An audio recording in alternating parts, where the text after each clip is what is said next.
I have this motto: every day when you get up, you take your vitamins, but you got to take a cup of laughter with it. And you got to share that with other people. If you can make their day happy, you give them a laugh, it just makes their day, makes them smile. And it's going to show in your work.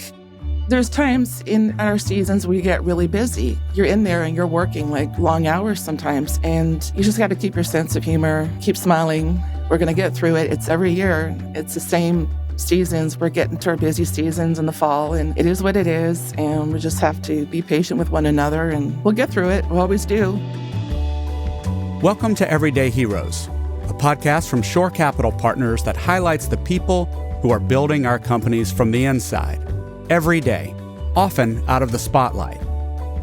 With this series, we want to pull those heroes out of the shadows. We want to hear their stories. We want to share their stories.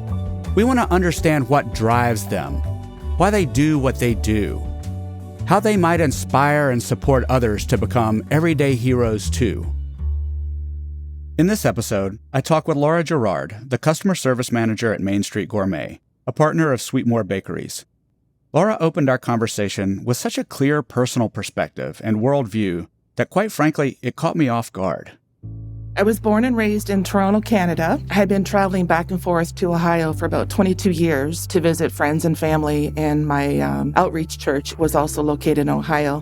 With them, I was able to travel to different parts of Africa for missionary trips. I love to travel when I can. A couple of my favorite places I've been to are Switzerland, the Black Forest in Germany. All over across Canada, I traveled with my dad growing up as a child on my summer breaks. Got to see coast to coast. It was beautiful. I think travel is important for people. It opens up your mind. It opens up experiences with people, meeting people from all over the world. I remember hearing a quote from Mark Twain. He wrote, "Travel is fatal to prejudice, bigotry, narrow-mindedness, and many of our people need it sorely on these accounts. Broad, wholesome, charitable views of men and things cannot be acquired by vegetating in one little corner of the earth all in one's lifetime." I think he summed it up right there. It opens up a lot of opportunities and doors and meeting people from other parts of the world. So tell me a little bit more about that, Laura. You traveled a lot with your dad. Was it with his work, or what drove travel for your dad that gave you that opportunity as a child? My dad was a long-distance truck driver. He moved all over Canada from coast to coast, moving people, the furniture. And because he owned his own truck, we were able to go with him as kids, my sister and brothers and that. We were able to go with him across Canada. And on our summer breaks, he'd take some of us to go with him. And sometimes we'd help out, unloading furniture. We learned a lot. But we got to see all the scenery from province to province. It just was a great opportunity. So that was like the starting of me liking to travel. Dad and I used to watch a lot of documentary shows on TV of Africa. I always thought I'd love to go to Africa someday. And later on in my life, I had that opportunity and I got to go to Africa and to do missionary work. So that opened up my mind to a lot of gratefulness, what we have back here in the United States and in Canada. Just meeting the people, like we went into prisons and hospitals and schools, out in the street work to help the people there. And sometimes you meet people on your trips and you realize, we're not that much different. You can't just be in the one little part of your world. To go out and to have the opportunity to travel, I just think it makes you a better person. I was struck by the beauty and the image of Laura's time with her dad and the lifetime of curiosity and growth that's come from it. I was also curious how this expansive sense of her place in the world, and perhaps the world's place within her, played out in her daily life, when she isn't traveling, when she's at work at Main Street Gourmet. So tell us a little bit about what your role is at MSG, and tell us a little bit about what that looks like.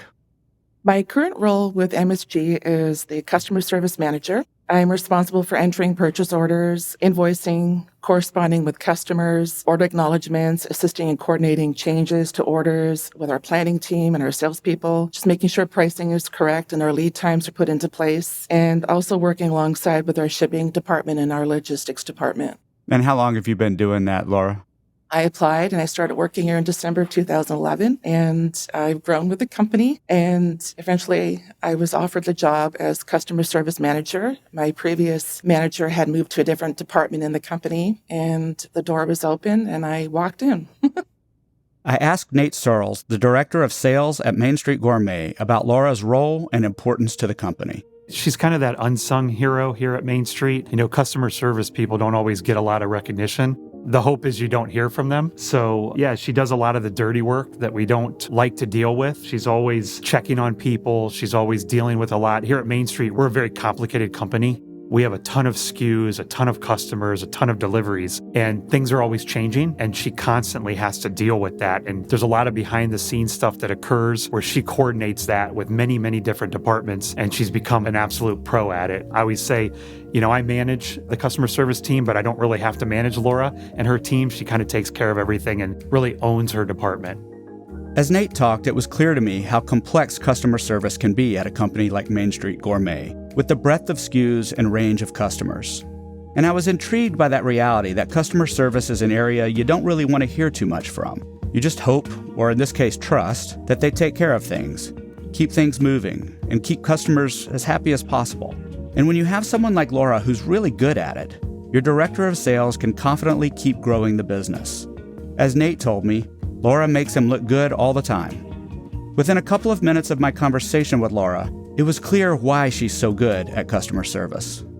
Laura, you have a real sense of calm and clarity as you talk about this. Does that sound accurate to you, or is that something I'm reading because you're enjoying your first podcast experience? No, I actually thank you for the compliment. I've been told you got to keep calm in situations, and I think it's just my personality, which is why I went into customer service. My previous job when I lived in Canada was in customer service as well for about 20 years. So moving into this job, it's a different product, but kind of the same goals in many ways. You just try and stay calm when you can. And when you can't stay calm, you just walk away, come back, and deal with it. I think with Main Street Gourmet, what is my main support here? And it's hard to talk about yourself. I like to talk about other people.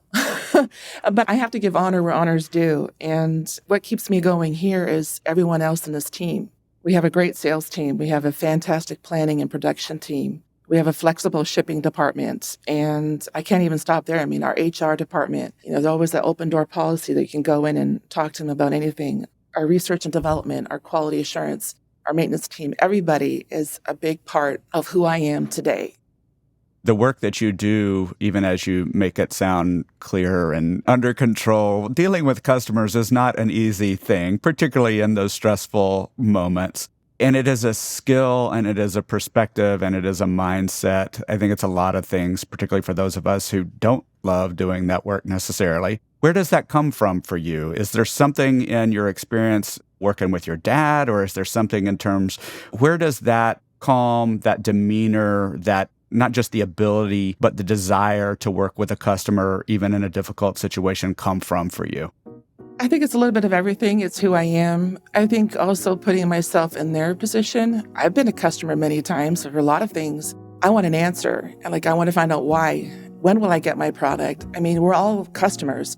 How do you want to be treated? I think just treating someone the way you want to be treated is what's in the back of my mind. And we'll do our best to do what we can. I mean, that's always going to make it a repeat customer, whether you're in a restaurant or wherever you are. You're ordering something over the phone, online. I think just treating people the way you want to be treated. I've always been raised that way. My mom's always put that into me, installed into me, and it's just who we are. Laura's approach to customer service is deeply rooted in who she is and how she was raised. But she does have a secret weapon that she's clearly developed and refined over the years.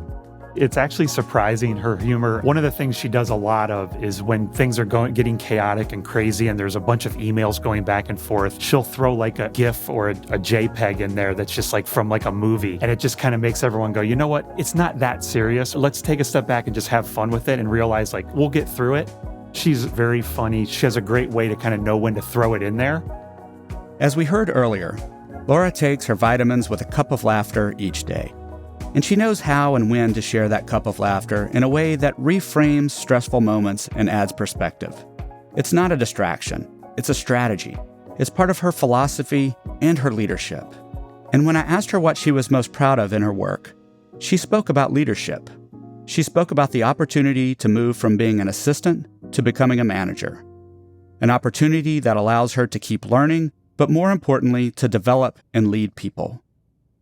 What in your career, or could be personal, have you accomplished that you're most proud of?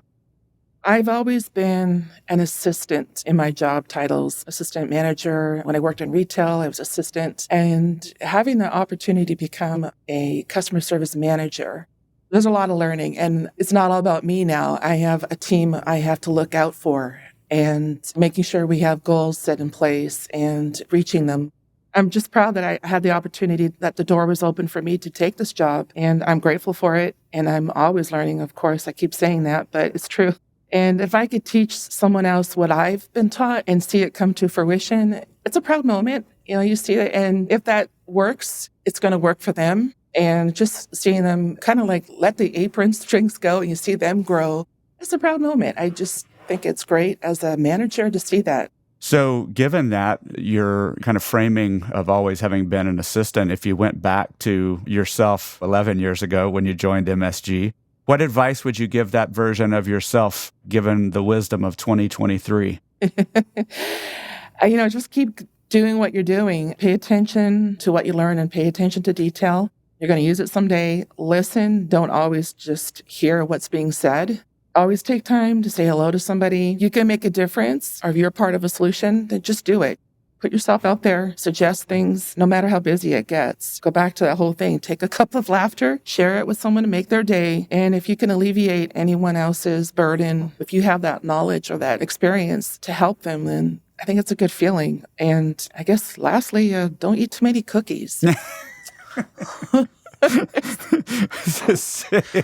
Sage wisdom is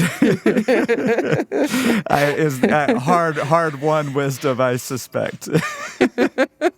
That's hilarious. As you can tell, Laura is true to the commitment to share her cup of laughter. Because she had opened our conversation with her experience and passion for travel, I wanted to bring the conversation back to the topic and see what's next for Laura. I'm curious, Laura, going back to your idea of travel and your emphasis on learning. So what's the trip you haven't taken? What's the dream trip that is sort of the bucket list trip that you hope to go on? I would love to go to Scotland. My family and my ancestors are Scottish and French and Irish, of course, with my red hair. But Scotland, definitely. I would love to experience that trip.